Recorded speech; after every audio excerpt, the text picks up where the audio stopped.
Now on the CTV News at 5, Lethbridge's mayor gives the State of the City address. Plus, we have the results of the Business Community's Brighter Together survey. And school patrollers hit the ice with the Lethbridge Hurricanes. Telling your stories. CTV News Lethbridge with Jackie Scantlebury. Good afternoon. Thank you for joining us. Lethbridge police have arrested a 22-year-old Tabor man in connection to the alleged sexual assault of a 12-year-old girl. Last April, officers were called to a South End hotel where they found a man and 6 children, 1 boy and 5 girls ranging in age from 12 to 14 years old inside a room. The man initially lied to police about his age, saying he was a teen as well. The police investigation determined the man met the teens on social media, brought them to the hotel room where they were given alcohol, and the alleged sexual assault occurred. The suspect then fled the country. He was charged and a Canada-wide warrant issued on Monday. Police were alerted the man tried to return to Canada and was arrested at Vancouver Airport. Yuraz Singh from Tabor faces several charges, including sexual interference. He's being transported back to Alberta. Lethbridge's mayor says the focus for 2026 will be on community needs before wants. Mayor Hyggen held his annual Mayor's State of the City address this morning, where he reflected on the past year and discussed what's in store for 2026. Carson Marsouk reports. The state of the city is in a great state. I truly believe that. That's the message Mayor Blaine Hyggen shared to a room full of business owners, industry leaders, and organizations Thursday morning at his annual Mayor's State of the City address. There's been challenges, and there's always challenges within communities, but we focus on these positives, and we're going in the right direction. And those include funding for water and wastewater, public safety, and a drop in overdose deaths. Throughout the year ahead, Hyggen says his top priority remains on investing in infrastructure. Infrastructure, it's not that bright, shiny, sexy thing because you're not seeing it. It's not a park, it's not a pool or a recreational facility, but it's important infrastructure that needs to be life cycled and needs the work done on a regular basis so we don't end up like what happened up in Calgary. And that focus is shared by business owners within the community. Right now isn't the idea of a shiny new object. Let's take that car in that we have and give it a good wash and a good buff and make sure everything's operational, because we do not want to be in the same position as other municipalities where their infrastructure is falling apart. So let's be proactive and let's work on the things that we have. Hyggen says this year will be a tight budget for the provincial government with limited funding available. Because of that, he says the city needs to prioritize projects to help grow the city while ensuring the needs of residents are supported. Our infrastructure, making sure that it's kept and maintained, is up top priority. So asset management is top. We've heard it loud and clear from our administration. What I don't want to do is have them recommend something to us, then have something go wrong with our infrastructure and us not listening to those experts. Carson Marsouk, CTV News, Lethbridge.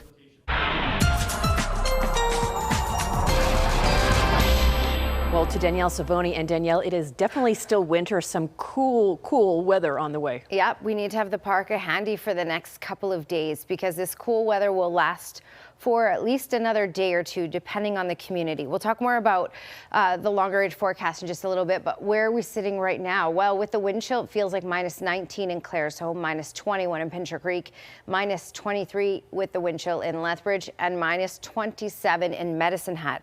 If you think this is cold, it's about to get even colder. In fact, there are cold warnings in place all along the Saskatchewan border, so foremost in through Medicine Hat and up to Hanna and Oyen, because these communities tonight, tomorrow morning could have wind chills around -40, even -45. Your full forecast is just ahead, Jackie. All right, thanks, Danielle. Lethbridge Polytechnic and the province have agreed to renew the lease for the Polytechnic's research farm.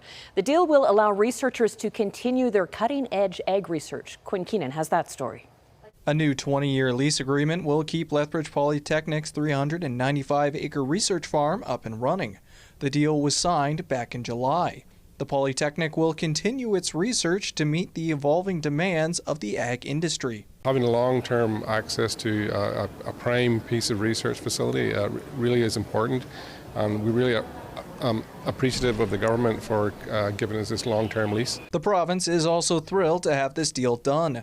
They see being able to deliver on industry needs while also training the next generation of agriculture professionals as a huge positive. When we look at the investments happening within our post-secondary institutions and the work they're doing for the agricultural industry, we know it's a key component for the growth in the industry, the sustainability in the future. Lethbridge Polytechnic's research is getting noticed. Research InfoSource Incorporated recently ranked it 9th among the top 50 research colleges in the country. That's up from 11th in 2023. Research is very important. It really provides the direction for future growth. We've been doing agricultural research for just over 35 years, and it's been growing fairly consistently over the last 5 years particularly. Research like this is set to become more important in the future. As the world deals with population growth and climate change, improving agricultural efficiency is vital. The province is also keen to expand Alberta's ag sector. Agriculture is our second largest industry, and when we look at diversification of our GDP here in the province, agriculture is a solution to exactly that. Quinn Keenan, CTV News, Lethbridge. Now, Alberta's agriculture minister is traveling to Dubai tomorrow to promote our province as a global trade partner. RJ Sigurdsson's office says the United Arab Emirates has expressed interest in working with Alberta to address food security. The hope is to lock down investments and open new overseas markets for our province's producers and processors. The minister plans to attend Gulf Food, the world's largest show for food and hospitality businesses. The week-long trip wraps up on the 30th. A Nevada business owner is trying to incentivize Canuck tourists to return to his country, saying he misses his Canadian best friends. He owns 3 downtown Las Vegas hotels that have begun accepting the weak Canadian dollar at par with the American dollar in an effort to spur travel. Circa Resort and Casino, the Las Vegas and Golden Gate Hotel and Casino, will now take Canadian for hotel bookings, drinks, and even gambling. The promo comes amidst a massive downturn, thanks in large part to U.S. President Donald Trump and his trade war. Data from the Las Vegas International Airport shows 10 straight months of declines. Canadian tourism on a monthly basis, it's been down anywhere from 25% to 50%, depending upon the month. We are both better together. And I realize sometimes when best friends or allies have a spat, yeah, they have a spat, but it doesn't mean everybody wants to fight. The at-par promo for the dollar runs until September. A survey conducted by the Alberta Teachers Association paints a grim picture of how its members feel about the current state of classrooms. Over 5,500 teachers and school leaders were surveyed. It was conducted between November 21st and December 5th after the province invoked the notwithstanding clause, forcing teachers back to work. 95% reported high levels of occupational stress. Respondents also highlighted collapsing teacher well-being, overwhelming classroom complexity, resources gaps, along with system and policy pressure. They're calling for real solutions, including staffing and other resources that match the conditions that they are facing every day. The government cannot continue to pretend that class size and complexity do not matter. The Premier and the Minister of Education must move from statements of concern to measurable action. They cannot continue to rely on the dedication of teachers while failing to give them the tools and support that they need. In a statement, the province says it is working to address classroom size and complexity through a cabinet committee. It is also committed to hiring 3,000 teachers and 1,500 educational assistants. 64% of businesses in Lethbridge are optimistic about the health of their business over the next year. That's according to the recent Brighter Together survey conducted by Economic Development Lethbridge, Lethbridge Chamber of Commerce, and the Downtown Lethbridge BRZ. The annual survey probes local organizations about their current sentiments and overall business health. This year's survey found that optimism levels remain on par with those of last year. The cost of insurance and labor costs were found to be the greatest obstacles facing employers over the next year. And post-secondary presence was noted to be the greatest locational benefit to doing business in the city. The full results of the survey can be found online at chooselethbridge.ca. A local rental company is taking another step to supporting events in Lethbridge. Cooper Equipment Rentals has become a venue naming partner in the Lethbridge Trade and Convention Center. The company's name will be displayed on one of the halls within the center. Cooper Equipment Rentals has been named the exclusive rental equipment provider of Excite Lethbridge. The 5-year partnership has a focus on supporting those in the community. The Canadian-owned company has more than 90 branches right across Canada. And the Lethbridge Senior Citizens Organization has officially reopened its workshop. The new renovated space will provide seniors with hands-on learning, creativity, and active aging opportunities. The woodshop is located at the LSCO. Westco Construction has secured a 3-year naming rights to the woodshop to help support those in the community. The LSCO hopes the space will be used by all generations. That means so much to seniors and hobbyists who want to build things, to tinker, to learn new skills. And it's a great way for seniors and older adults to teach younger folks, 35 plus, how to use a woodshop, how to use a table saw. So it's really meaningful and it has a significant impact. I think it's always nice for an organization to support the community through writing a check, but I think it's more meaningful to the community and our staff to actually be able to be in the organization and help that way. The updated equipment was donated by the estate of John Unroe to help support those interested in woodworking. Well, still ahead on the CTV News at 5. We've got Danielle coming up after the break with the forecast, plus more on the growing concern about care in Alberta's emergency departments when we return.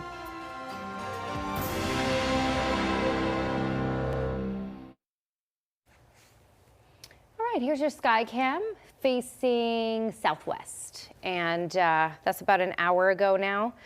It's been a little chillier than what we've had.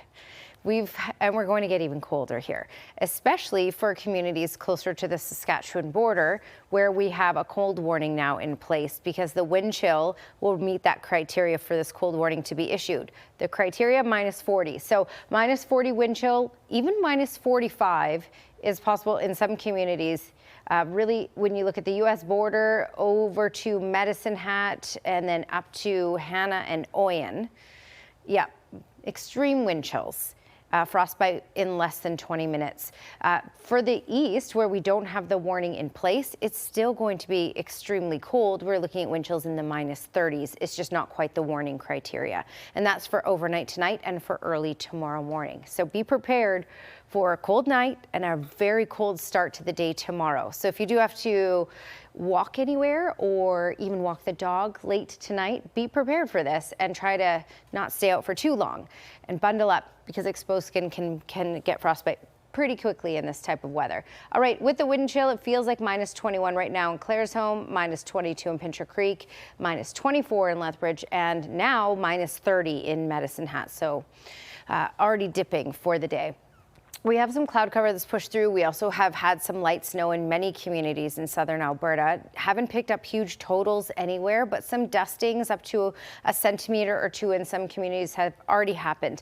This is really coming to an end, but there's still the potential of seeing a couple more snowflakes out there for the evening hours before this is all fully said and done. And for tomorrow, we're just looking at some cloud cover in the morning and then clearing out for the most part in the afternoon. So there will be some sunshine, also some cloudy periods out there. On Saturday, we're looking at some more snow pushing back in from the north. So we'll see that down Highway 2 over to Lethbridge and in through Medicine Hat as well. So much of the south will see this.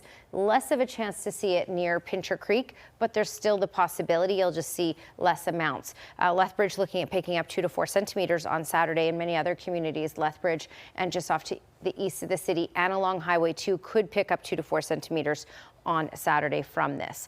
All right, East Kootenay -7 tonight, a few flurries possible, mix of sun and cloud tomorrow and a high of -6. Crowsnest Pass -21 tonight. In the overnight hours, a wind chill of -29 and kicking off the day tomorrow with a wind chill of -28. In the afternoon, you'll get to a high of -13. Medicine Hat -31 overnight with a wind chill of -40, which is the wind chill expected for the morning hours as well. And that's why the cold warning is in place for this area. -18 will be the daytime high, but even when we're at -18, it will still feel into the -30s at times as the wind picks up here and there. All right, Lethbridge in the minus 30s tonight and through tomorrow morning with the wind chill. So still a cold start here, even though we don't have the warning in place. In the afternoon, minus 15, feeling closer to minus 27 at times with that wind chill. Still cold for Saturday with some snowfall, but then we do recover for Sunday with a high of minus 2 by then.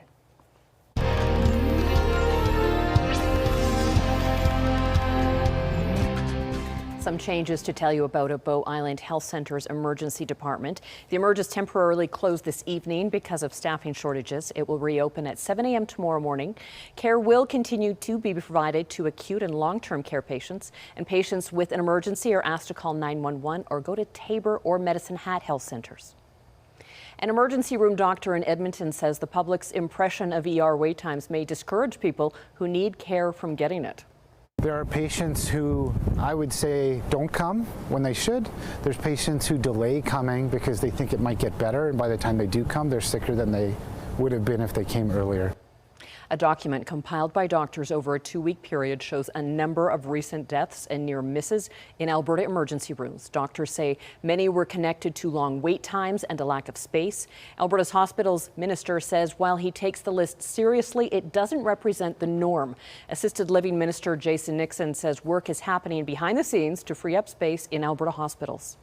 Some of the people we found early days that have been stuck living in acute care beds for years. Long-term, our goal will be to make sure there's nobody in the hospital longer than 30 days, and ultimately that the vast majority of people are discharged within 72 hours. The union representing some healthcare workers and staff has launched a website for people to share their experiences in hospitals. CUPE is also collecting signatures calling for the Premier to declare a state of emergency in hospitals.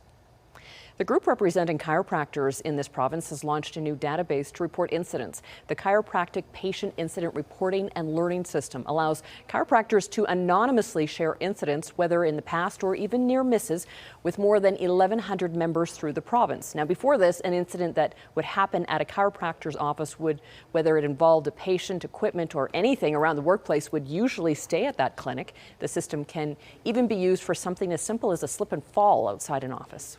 Now we can report that in and say, hey, this is what happened in my office. I am now putting de-icer by my front door.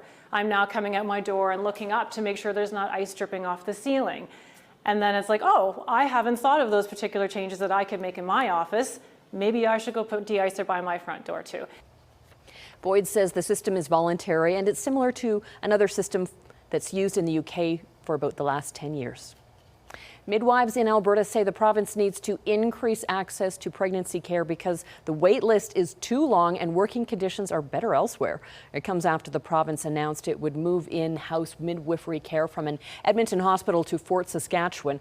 The Alberta Association of Midwives says more than 40% of women seeking care for pregnancy and birth never get matched. In a statement, Primary Care Alberta says it is working with the association to look at sustainable ways to support the midwifery workforce. Midwives say urgent care and action is needed, with 70% of members of the next graduating class considering leaving the province. Still ahead on the CTV News at 5, we've got highlights of the Hurricanes' tilt last night against the Brandon Wheat Kings. Sports is next.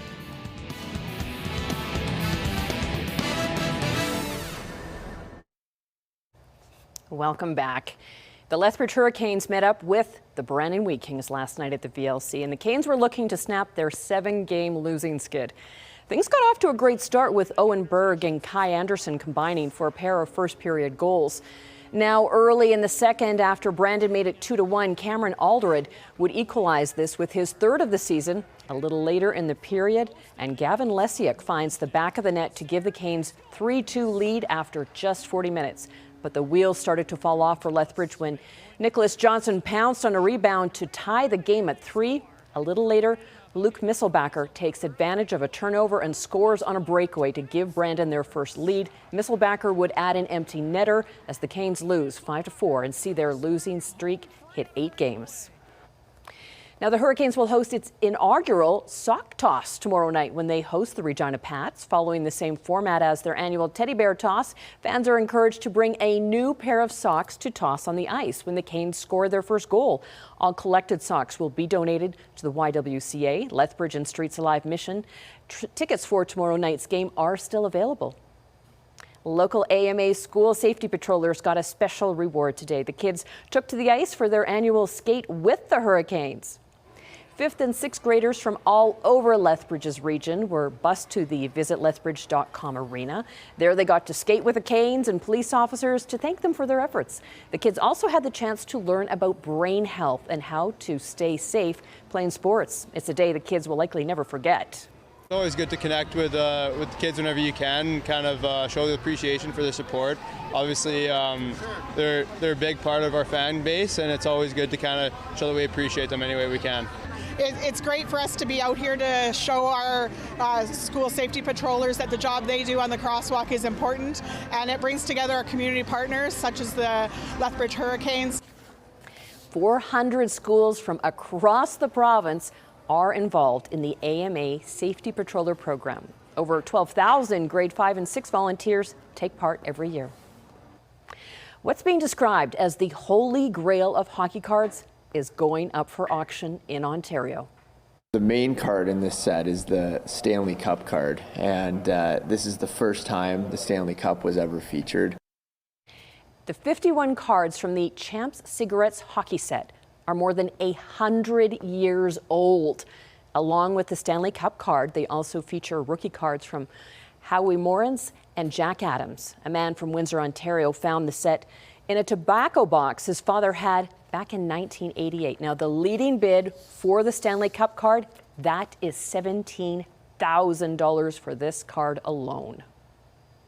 And after coming oh so very close to winning the World Series, excitement for the upcoming Toronto Blue Jays season is sky high.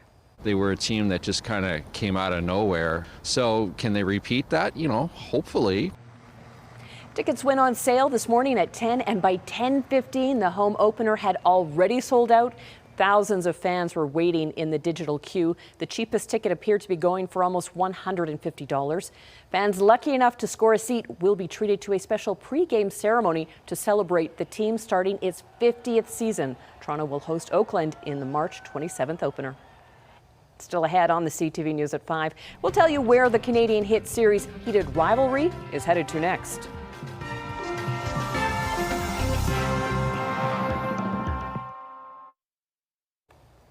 The stars of the Canadian hockey drama Heated Rivalry are headed to Italy. The two most talked about prospects in the world, Canada's Shane Hollander. Shane Hollander, I wanted to introduce myself.